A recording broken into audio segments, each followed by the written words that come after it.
आज खरेदी होऊ नाही शकली. काय?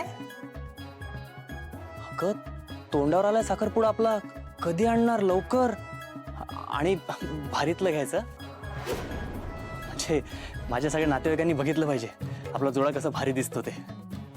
त्यांना ना माझं लग्न माझ्या मामाच्या मुलीशी लावून द्यायचं होतं, पण मला तू जास्त आवडली.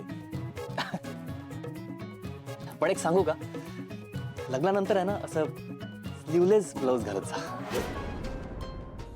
छान दिसशील.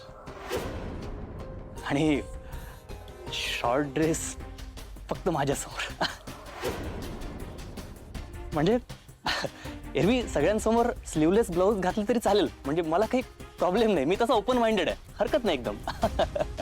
आणि हा ते काढा तो घेतेस ना, तू घेत राहा. लग्नापर्यंत स्किन एकदम अशी तुकतुकीत छान होईल. आणि तुझ्या बॉसला सांगून ठेव, मी ज्यावेळी म्हणेल त्यावेळेस ऑफिसला दांडी मारायची, कारण माझ्या बायकोवर फक्त माझा हक्क आहे, बाकी कोणाचा नाही.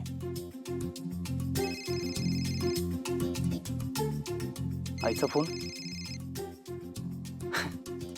आई पण ना दिवसातून 10 वेळा फोन करते.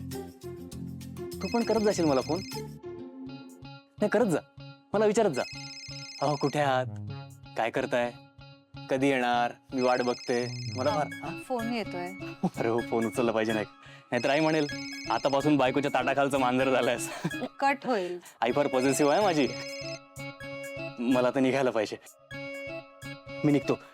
पण प्लीज काळजी घे आणि गुलाब लावलेला फोटो मला पाठव please. Bye, miss you, bye. Hello. हा जावई बापू, काय म्हणता, जेवायला काय गेले? न जेवताच गेले. तू पण ना स्वानंदी, काय कपडे आणायला गेला तरी असे हात हलवत परत आला. आणले असते कपडे, दाखवले असते जावई बापूंना, बरं वाटलं असतं ना त्यांना.